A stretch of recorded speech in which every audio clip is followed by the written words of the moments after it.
Welcome to another Wednesday weekly team prosperity meeting. Today, we're going to get into, a blueprint for success. So what do you need to understand for your business to be successful? And then what do you also need to understand looking forward in your business to be successful? So we're, into June now. So June, July, and part of August as school starts getting out, summer vacations, we're kind of past the COVID, so normalcy returns. So what you have to understand for your business is that the summer months can be slow. That doesn't mean that you slow down, because the things that you do during the summer months can have an immediate impact on your business, but also when everybody's coming back, the end of August, 1st of September, getting dialed back in, you've got that pipeline that you built. Maybe it didn't create an immediate impact, but now you've got a head start into really the meat of the year, which is late August, September, October, really up through about Thanksgiving. Last week, we talked about the 4 stages of business, and that's, building a nationwide business starts with understanding how the business actually operates and the stages that need to be mastered to get you to where you're trying to go. Those business stages that we discussed are marketing, sales, management, and distribution. And once again, that's recorded and it's online for you guys if you need to go back to it. So like I said, today we're talking about a blueprint for success. We're going to start with some generalities, get to some more specifics, but a few things that we absolutely have to understand. Everything that you want is going to be outside your comfort zone. So you can see that comfort bubble where most everybody lives their entire life. There's no growth there. And you can see that fraction, that micro fraction of the population that is okay outside of that comfort bubble. They get all the growth and they get all the advantages of being outside there. So what I tell people coming in is you have to be comfortable with being uncomfortable. The more that you can do that, and the more that you can tier your activity and look at it and say, I feel like doing this part of the activity the least, it's probably the most important part of what you need to do. So understand, get outside the comfort zone. That's where all the growth is. And then with that in mind, implement some ways that you can help yourself, self-development, because it helps you. It also helps create advantages internally, externally, and it also helps lead the way, set the example for your agents coming in. You got to challenge yourself each and every day. And we've talked about this before, just micro fractions of, getting better, progressing each day, has a huge positive ripple effect over time. And the negative effects of, micro fractions of regressions every day in your performance has a huge negative ripple effect. So understand, even if you're just getting a little bit better each day, the compounding factor of that's going to lead you where you need to go. And then one of the other things that you have to get good at doing, and you have to be able to manufacture this and spit it out in an articulate, clear, concise way, is why do you do what you do? And why does your organization does what it does? Because when you are out there, you have to realize, especially in today's society, people are interested in your mission. What's your cause? What are you trying to do? They're going to buy into you and your company's why first, and then they're going to start looking at it internally from their perspective on how you can help them. And then also you need to understand that social media is an ongoing learning experience. You're not just going to be a master at social media immediately, but you'll never be a master of social media if you just give up. So if you're not getting the results that you want, put some time, energy, effort into learning, mimic people who are successful, learn what works. And also from the beginning stages, even more importantly, learn what doesn't work on social media. Remember, social media is not pitching, recruiting, selling. Social media is about building an audience, engaging that audience, and then at the right appropriate time, selling a percentage of that audience when they're ready. Another thing that we can do in the blueprint for success is understand that the day, we're only going to get so many hours. We all have the same time frame each and every day. The more that we can automate our business. Now, you can't automate every aspect of your business, but the more automation you can put in your business, the easier it is for you in your input time and hours to concentrate on income producing activity. So it's very, very important. Automation is like having, employees or virtual assistants, whatever you want to call them, working for you consistently. So that was some generalities. Let's get into some specifics about how we would actually win, because when you look at the problems that this country is facing, the solutions that we bring to the marketplace, and the way that we educate and offer value propositions on the front side, we've developed a model that's pretty easy in terms of an agent going out there and doing what they need to do, because you have to understand that leads right now are everywhere. So when you're looking at what we do, and basically the money game, we teach people how money works, right? And then you look at this ultra low interest rate environment over the past decade, that's encouraged us to take on additional risk, additional debt. Now we're coming into that deleveraging period. So everybody out there, and we talked about this before the meeting started today, mortgage demand is down at a 22-year low right now. The refinance demand year over year is down 75%. So if we're not refinancing and we're not mostly, changing houses right now, what are we looking to do? We're looking to pay off that house. We're looking to get in better financial shape. So just learning how to do what you need to do in a very simplistic format, you need to learn how to open a conversation. And then once you learn how to open a conversation, continue that conversation and then direct it. And direct it's going to be to two different ways. Number one, an end point. This conversation doesn't need to continue anymore. I'm going to finish it, be done. The other part is we're directing to a next action step. If you get in the habit of opening, continuing, and directing conversations and directing those people to an action step, you'll find that your pipeline starts to fill up versus not leading them to the action step and just kind of leading it out to whatever happens.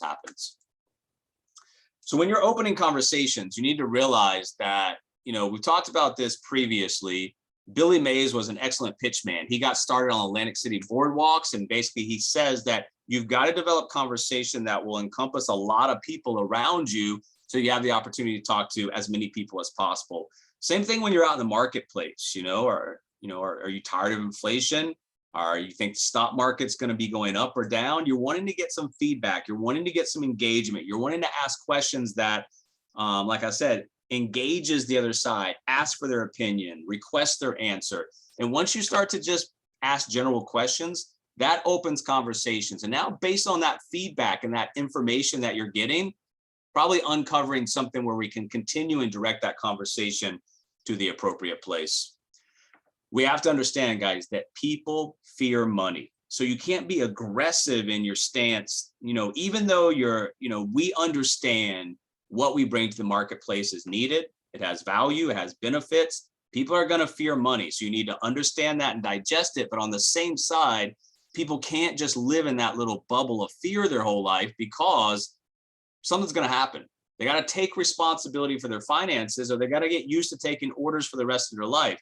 Somebody's going to end up working. You or your money. You're either a master of their money or a slave to it. It's going to be your choice. So yeah, if you fear money, that's okay. But just living inside that fearful bubble of money is going to lead you down a path and create a lifestyle that you just drift into that you're probably not going to be happy with. So you have to learn how to connect the dots. And that's one of the biggest skill sets that you can develop in this type of a business, is just learning to connect the dots. This person's here. They want to go here. How are they going to get there? How do I fit in? How do I explain this to this person? And one of the easiest ways that we have to continue and direct conversations is free stuff, free guides, free education. So it's not that sell, pitch, recruit. It's here. Take this, it's free. Learn this, it's free. Here, I'll give you my time for free. And you have to understand that when you're giving your time away, when you're offering this stuff on the front side, it's going to manufacture into revenue, income, and growth, because financial wellness is a huge business opportunity. 70% of employees in this study say that financial matters and money challenges are their number one fear. So you have to understand, you have to ask yourself, do you sell or do you serve? Because relationships equal transactions. When you actually care about people, you get addicted to helping them, you're going to make a lot of money in a business like this. And it's not a parasitic relationship like we talked about. It's a win-win for us as well as our clients. Worrying is basically praying for what you don't want. So for us as agents, as well as for our clients, we need to explain to them that action plans is what's going to get you to a desired endpoint. Just sitting around and worrying about something, is anticipatory. So focus on what you want to happen. The laws of attraction. If you're constantly worrying about stuff, you're inviting negative stuff into your life.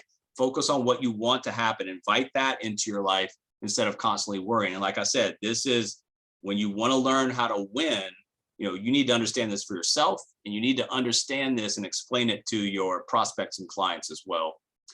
Your personal success equation. I've always liked this. Sharon Lechter spoke at a convention we went to one time.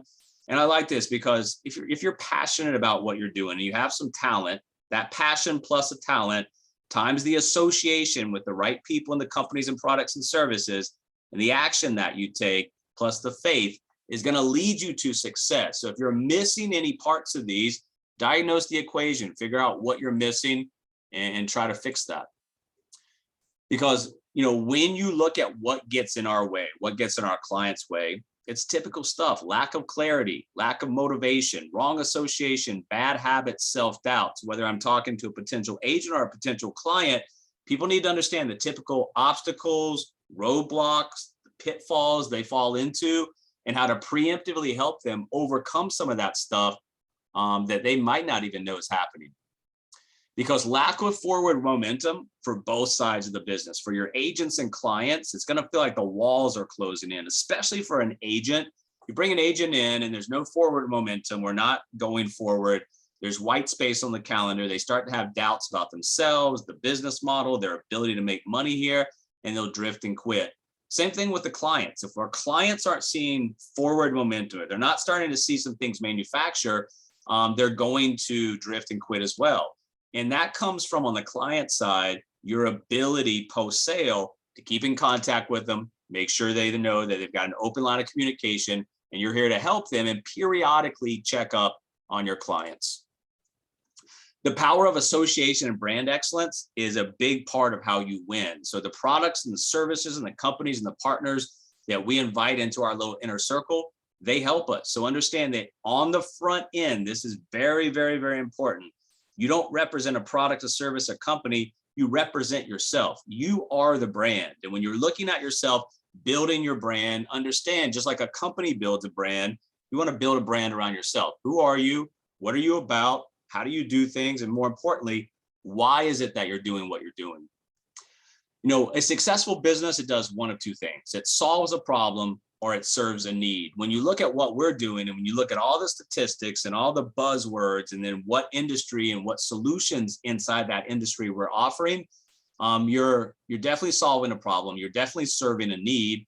You're in the money business. And, most people, or some people, have a negative connotation about money that comes from, like we were talking about, two things: them not knowing how money works, and them actually fearing money. It comes from a fixed mindset. So you're in the money business, embrace that.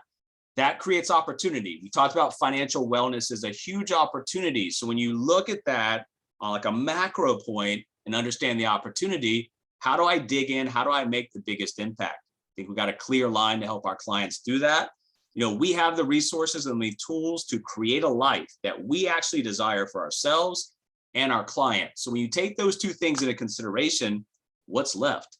Just get motivated, start taking action steps, right? Go out there and get past the learning curve.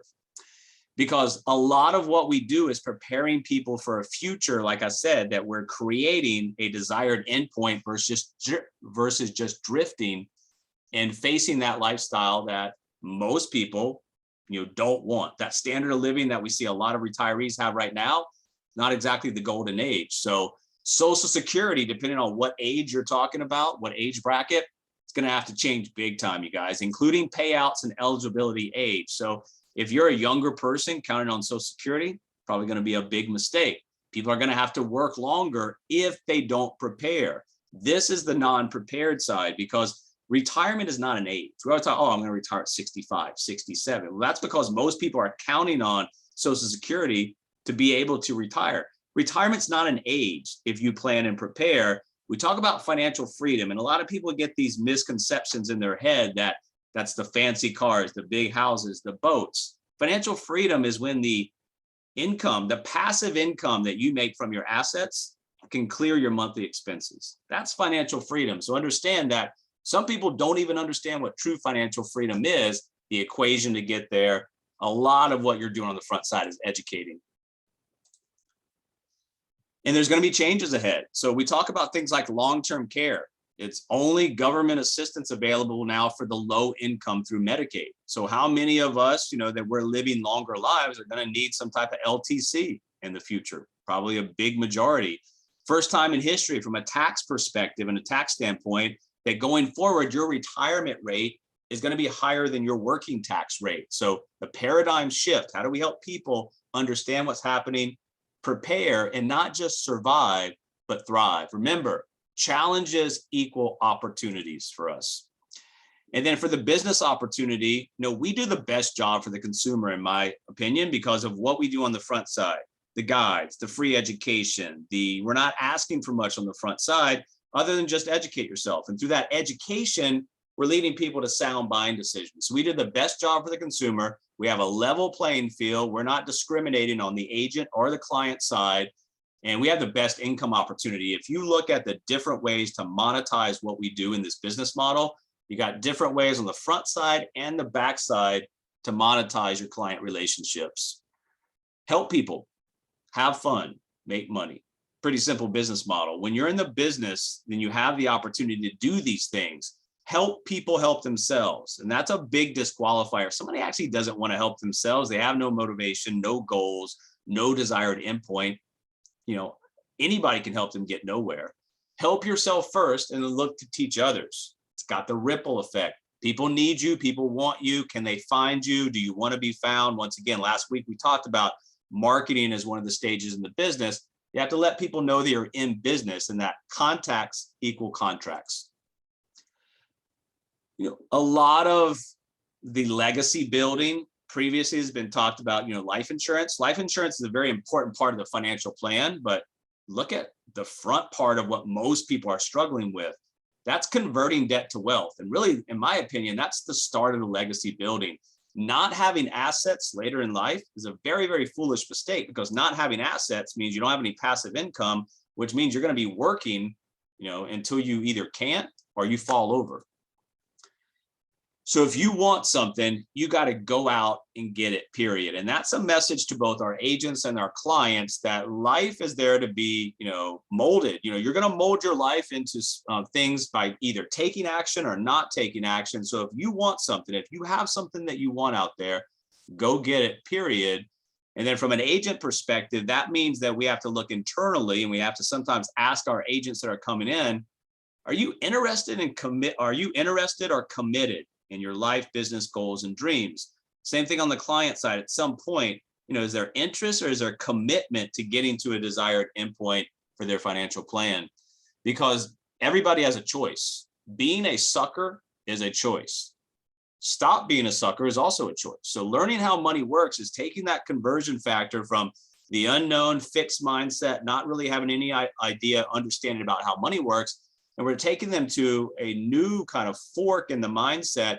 Now I'm understanding why I'm not getting ahead. Now I understand what I need to do. Now I understand the action plan that I need to construct. And these are the people that I need to work with. Why would someone follow you, me, or our company? Well, like I said, as you're building the brand, hopefully that strength of character, that trust factor, rapport, trust, credibility is being laid out. The fact that you're competent, the fact that you're connected to infrastructure, products, and services. Remember, being a leader there's no such thing as a perfect leader, but what we can really get good at inside our organization is commitment and consistency. Those two C's, commitment and consistency, will do great things for your organizational build out and people coming in, people retaining, people becoming active, producing. All the things that you want inside your business come from you setting the example and really being committed with consistency to the process. You have to have a new way of thinking and acting. Remember that old way of prospecting, pitching, recruiting, selling, and it's not the same thing in terms of when you prospect versus recruit, when you market versus you network. These are not the same things. This all can be a really easy process if you don't force it. Just learn how to talk to people, have conversations. Selling, you guys, can be really hard. Educating people into buying decisions, it's a lot easier for you and the client. Now the client doesn't feel like they've been sold something. They feel good. Those emotional aspects of buying something that they desire, they want, and they're excited about it. As you're out and about, if you're at like networking events or you're at places where you're gathering, opening those conversations and you're gathering contact information, one thing that will help you is if you're at a place, you have to understand where these people are coming from. So designate with a special abbreviation or suffix for like an easy identification. The last thing you want to go is go somewhere, get contact information, then a few days later, a week later, forgot where it came from, forgot how you met people. And trust me, guys, this happens. You've got so much information flying at you all day. Short-term memory is very, very short. So understand and kind of preemptively overcome those challenges that you might see. And make it happen today. And this is another message for your agents and your clients. Putting things off till tomorrow is just a loser's excuse. It's just procrastination. And setting goals in the future allows you to postpone the results and then reset the time again, maybe lower your targets, which is something we never want to do. So setting goals today, making things happen today, compressed timeframes is going to help you, get rid of that procrastination kind of mindset that a lot of people have. And, it's going to happen. It will happen. What does it look like when it does happen? So once again, we're getting our mindset into understanding when we get to that point, we get to that growth point, we get to that revenue point, we get to that income point. We know how it feels. We know how it looks. Same thing with our clients. We get to this desired endpoint. How are things looking? How are you feeling? And plans have to be certain and specific. And that's what we specialize in. This isn't, bucket, hypothetical, theoretical ideas, concepts, and strategies. These are exact strategies. Having something meaningful going on as an agent in your business day to day is really, really important. So, the what, when, the whys of your day-to-day business activity, filling up that calendar, opening conversations, and then having the wow moments. So, inspired action, increased commitment, resilient determination. You have to get excited about what you do. And the excitement, like I said, if it comes from your desire to help other people, then you're going to do very well in a business like this. You need to start working on building a base shop as quickly as possible, because a base shop gets you everything that you need. You've got people that you can, train, support, coach, mentor. You've got the possibility for these people to become independent, opening up more income streams for you. But you don't want an office that's just you.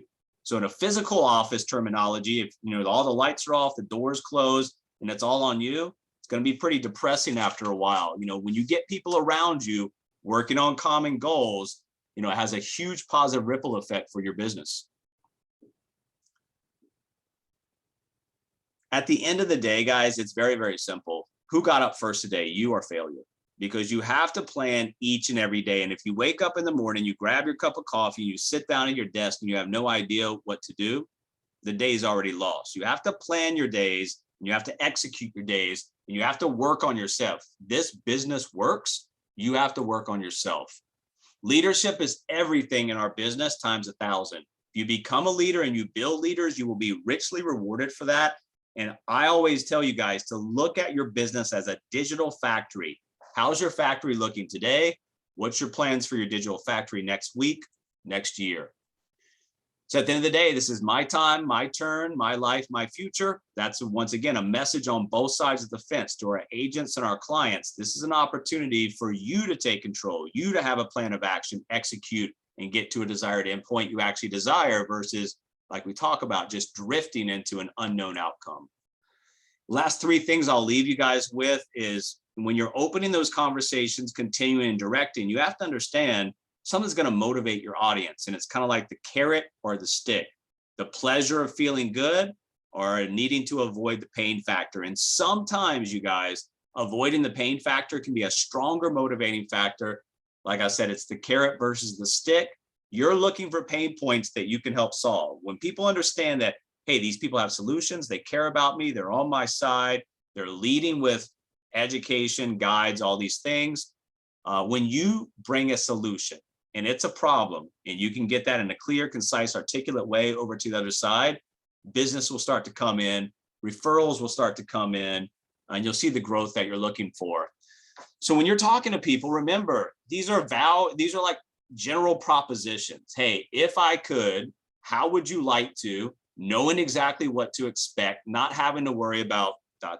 So you need to learn how to frame conversations in kind of like a templated way where you're asking, requesting engagement, getting people's opinion, but ultimately saying, hey, if I can do this, or if I can show you without you having to worry about this, that, or the other, does it make sense to continue the conversation?